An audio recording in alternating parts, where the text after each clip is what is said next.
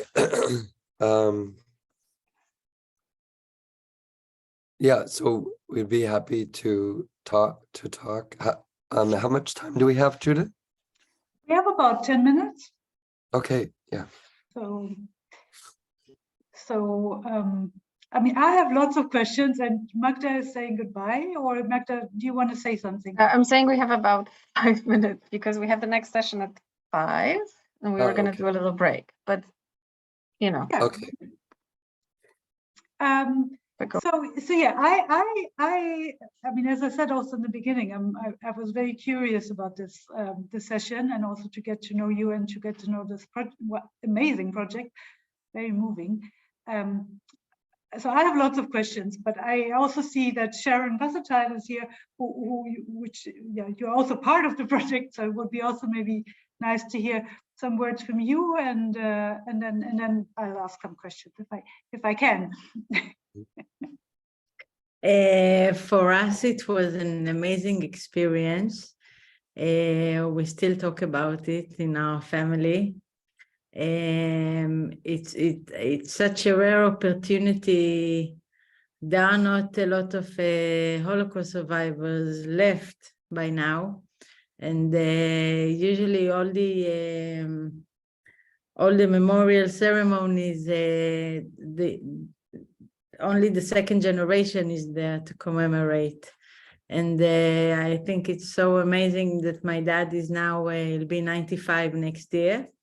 And he still managed to fly and do, he was the last one, the last Jew in hiding when the town was already, the Nazis said it was Judenrein.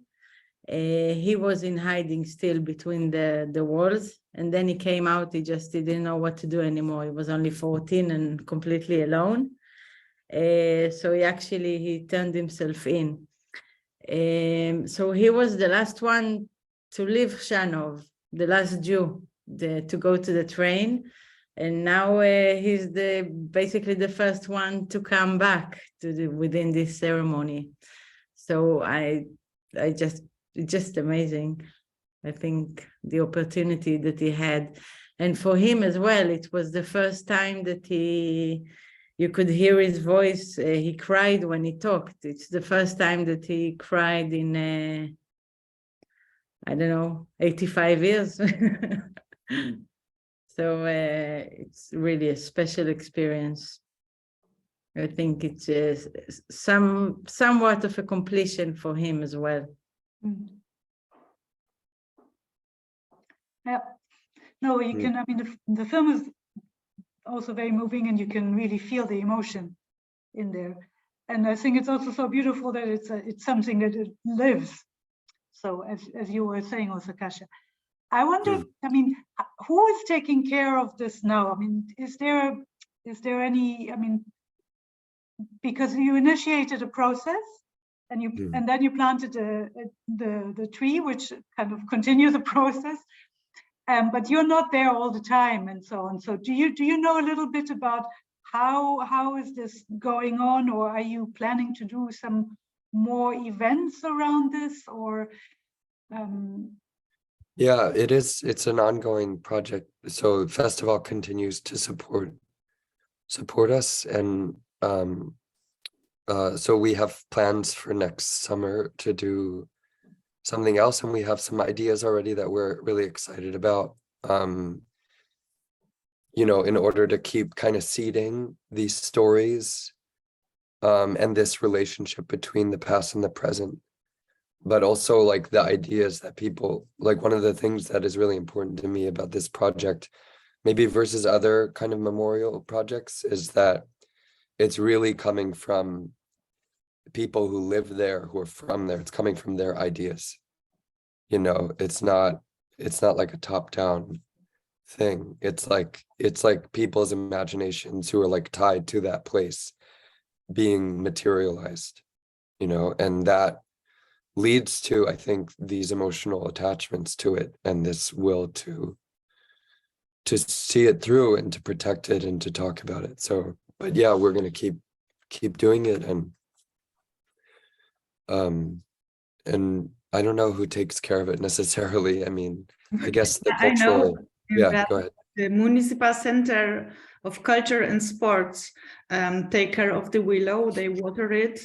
This is the Esther Square is they care of all the Esther Square, so it's not alone there. We also check in periodically with various contacts we have there to make sure that the tree is growing. So Oh, good. it's Thank you. ongoing monitoring. Yeah, I have someone sending me photos every once in a while, letting me know that Ooh. they're fine. Who's sending you? I can't remember her name now, but she was there in the ceremony. Huh. A Polish lady. That's so great. I think she's working with your mom in the video. My mom also takes care of the Willow and water from time to time. But I guess maybe if, Danuta Zielińska. Yeah. Sent you. Wow, but that's great. I mean, but that's also kind of like I could even imagine like even an exhibition of all these photos of the state of the Willow. Yeah, amazing. And the other thing that really struck me was this fact that it was destroyed in the 70s. I mean, how do people? The synagogue. The synagogue, exactly. Yeah. I mean, how do people talk about this in Poland? Or is there was there a moment during Polish history that all of a sudden, like, even more was destroyed? I mean, not enough was destroyed already, but that even, I mean, and how do people relate to that? And was that a topic as well when you during that project? We asked people, what do you remember about this demolition? And they didn't remember a lot. Our father knew, because he lived there, that it was a big explosion. It was from dynamites, and but it was demolished by the state and in Poland. And there were a lot of plans, actually, how to keep the synagogue and what to do in it. There was a plan that maybe synagogue could turn to be a museum or of theater. And there were some political, social struggles between different parties, what to do with the synagogue. But people do not understand why the building was demolished, because it was all okay. It's yeah. And yeah, good. Maybe I would just add that I don't know if this is true, but just being there and kind of studying the space and also thinking about that period in the US, and I know that there were really different places at that time, but like it kind of feels like it was about urban space and the way that urban space needs to reflect political ideology, because around that time they also built this other kind of square which still exists, which was like and there's this big kind of towering eagle of, what is the monument to 1,000 years to Independation place.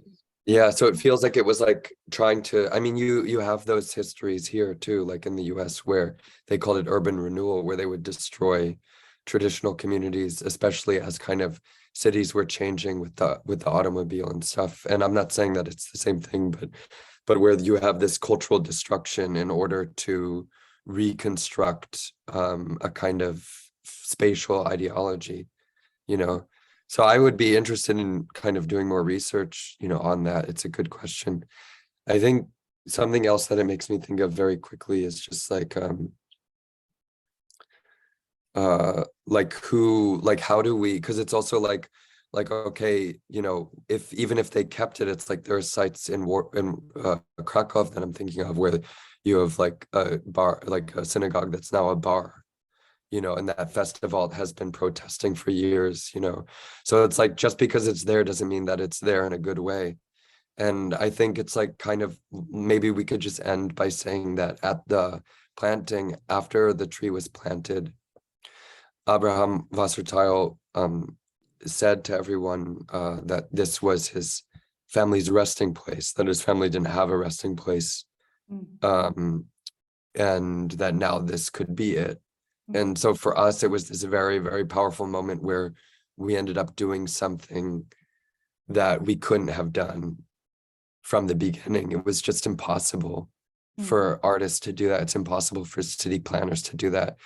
And the only way that you can do that is if you create a project that's really rooted in the people who you might not even know, who are necessarily have a stake in it, and kind of own it without you even knowing it, and to let the project be open enough for them to fill it with their creativity and with their truths. And I think that's what we did, you know. And I think, actually, I think that kind of people with a lot more money than us and city planners could learn from us, because I think it's a simple tree. It was $20, no permitting costs, and it took 2 years to realize, but it had such an effect on this family and on people who, and also on, you know. So it's like, I think, you know, you have to ask, like, what do you do with these spaces? Like, there's a way to do something with them, and I think it really belongs to, like, the people who have a stake in it, both descendants of the violated and the descendants of other people who are implicated in it, because they live near it, because their families had other identities in which they were treated differently, you know, in that historical period. And maybe, and so we could say it's something of a practice of reparation, you know, of a practice of repair. So yeah, it's a beautiful, very powerful project. I mean, I mean, now I definitely want to go and see it. Also visit the villa and water it once in my lifetime. Yeah, that'd be, I mean, amazing. So thank you very much. I think now we definitely, unfortunately, have to close it and kind of like hop on to the next sessions and so on. But thank you very much for sharing. Thank you. Thank you for this meeting. Thank you, Sharon. Thanks, Musa and Julia, for coming too. So, thank you, Julia. You're welcome, and I'm very curious to. I'm sure, and I'll know more. If Magda will let me know what festival is up to, and I'm sure I'll hear a bit more of what you guys are up to then, as well. That's good, and get well, Robert. Thanks. For your voice. Bye, everyone. Bye. Thank you. Bye.